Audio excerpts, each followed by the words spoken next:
Has anyone seen the documentary Free Solo? Yes, a whole bunch of you guys. If you haven't seen Free Solo, it's about a guy named Alex Honnold. Alex Honnold climbed the northern face of El Capitan using nothing but his fingernails and his borderline autism.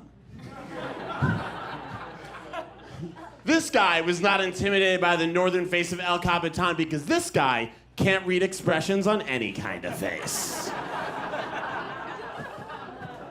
The hero of the documentary is not Alex Honnold. The hero of the documentary is Alex Honnold's 23-year-old girlfriend, who is 4 years away from realizing she's making a terrible mistake.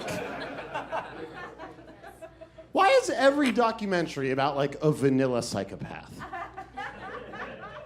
Can we have one documentary about, like, just a normal dude? He works in IT, he lives in the suburbs, he goes to therapy, and at the end of the documentary, you find out he didn't need to. And instead, everything's about, like, a maniac in search of, like, the perfect piece of sushi. It's unbelievable.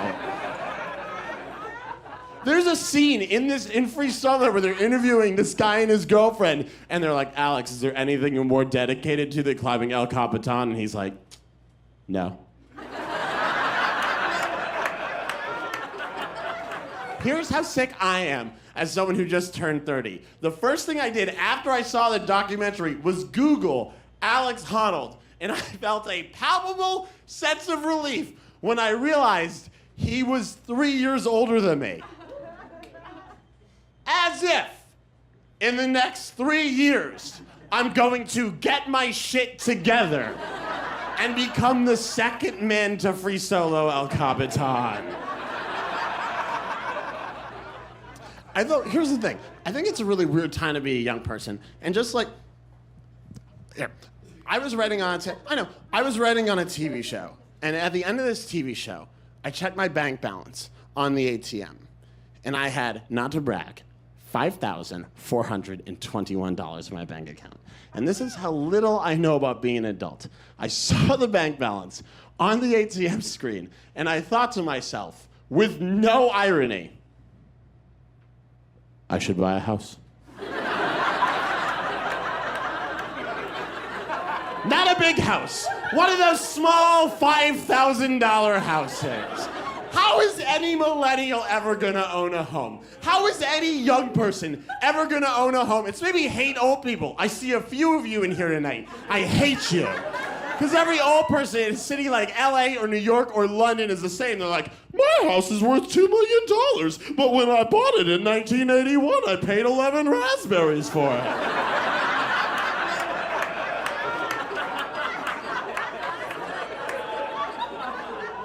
And every young person's like, I have 9 roommates! We each pay $11,000 a month. Although I missed a payment last month, he took a tow, I walk in a circle now. Every single one of us is a lawyer except for Ted. He's a dog with rabies, and we'd love to get him out, but his name is on the lease. And every single old person's like, I'm a librarian with a home at the beach. Go fuck yourself. How has this happened? And by the way, old people complain constantly, like young people always complain. I have never heard a young person complain. I don't hear it happen. All I do, like my mom sometimes will be like, millennials, you guys live in your phones. I'm like, it's the only place we can afford to live. You're my landlord, you should know that.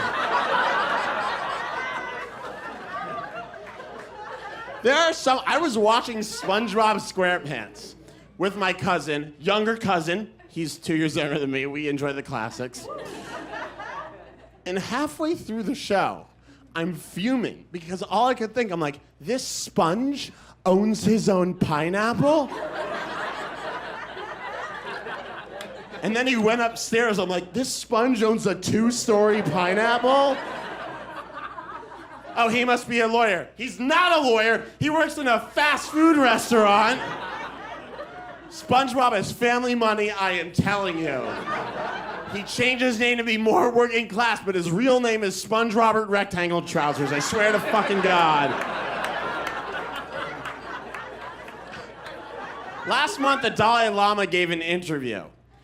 And I'm not sure if any of you guys saw, you're nodding. I'm not sure if any of you guys saw this. It was amazing. It's a British woman, and she's got notes on a clipboard, and she's asking really softball questions to the Dalai Lama. She's like, Mr. Lama, what's your favorite kind of forgiveness, Mr. Lama? And then she asks a question that's supposed to be like a real feel-good question. She goes, Mr. Lama, do you ever think there's going to be a female Dalai Lama? And he went, yes. And I can see me like, ah. And then he continues, and he goes, but only if she's attractive. But she checks her notes, and she's really checking, but eventually she's like, nope, didn't have the Dalai Lama being sexist in here anywhere.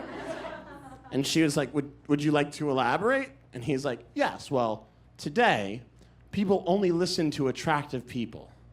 So the next Dalai Lama will have to be attractive. And whether or not the Dalai Lama is right, I'm not going to be the one to make that call.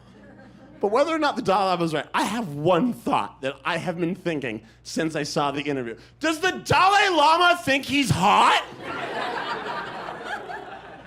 Does the Dalai Lama wake up every morning and look in the mirror and be like, Asian Charlie Brown, still got it, baby? Why does every one of the Dalai Lama's Instagram photos have the caption, felt cute, might delete later on it? I am sick, by the way, of pretending that the stuff that I like is cool stuff. I don't like anything cool. I'm really excited for the day I can finally stop pretending to hate Coldplay. I love Coldplay. I love calling occasionally someone trying to be sympathetic will be like, oh yeah, the early stuff is good. And I'm like, no, all of it. And I was sitting in a car and Coldplay came on and the driver of the car went, ugh, Coldplay. And I had to be like, yeah, I hate music that makes it feel like he can do anything.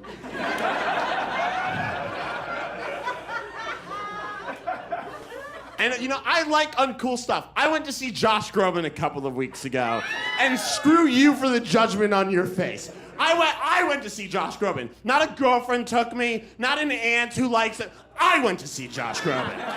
And I enjoyed it. He sang for 2 hours at twilight outside Portland in an outdoor venue. It was magical. He sings in 4 different languages. He did Pure Imagination for Willy Wonka. I cried. And I got into the car. I got into an Uber feeling fulfilled. And the Uber driver ruined my bliss with 3 words. He said, who is playing tonight? And I said, Josh Groban. And he just went, guilty pleasure. And I said, what? And I swear to God, he went, okay. And I said, why should I feel guilty? Huh? And he went, okay. And I said, why should I feel guilty? For seeing a once-in-a-generation talent sing timeless classics? And he didn't respond. And then I said something that I'm genuinely sure is the most embarrassing thing I've ever said. I crossed my arms, and after this, we were quiet for the rest of the ride.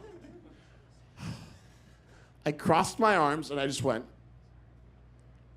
you can't help what gives you goosebumps.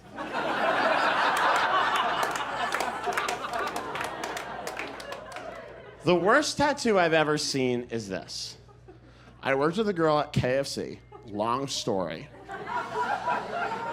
And everyone called her Jennifer 9/11. Hold on. It's way worse than you think. She had a tattoo on her lower back of the Twin Towers and the words never forget. First of all, boner killer. Second of all, that means that at some point in her life, she walked into a tattoo, presumably after 9/11, otherwise it's crazy. She walked into a tattoo parlor and was like, I want a permanent reminder of the saddest day in American history. And they were like, Gettysburg? And she's like, No. More recent. And they're like, 9/11. All right, where do you want it? And she's like, it should be a reminder. And they're like, yeah.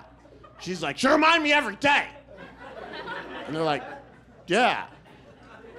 Where do you want it? And she's like, well, what's the one part of my body I could never see ever unless I had a neck like an owl? But here's why it's really horrifying / great. Because time isn't always kind to people's bodies. And eventually, her skin is gonna sag. And those twin towers gonna collapse again. So it's less of a reminder and more of a reenactment.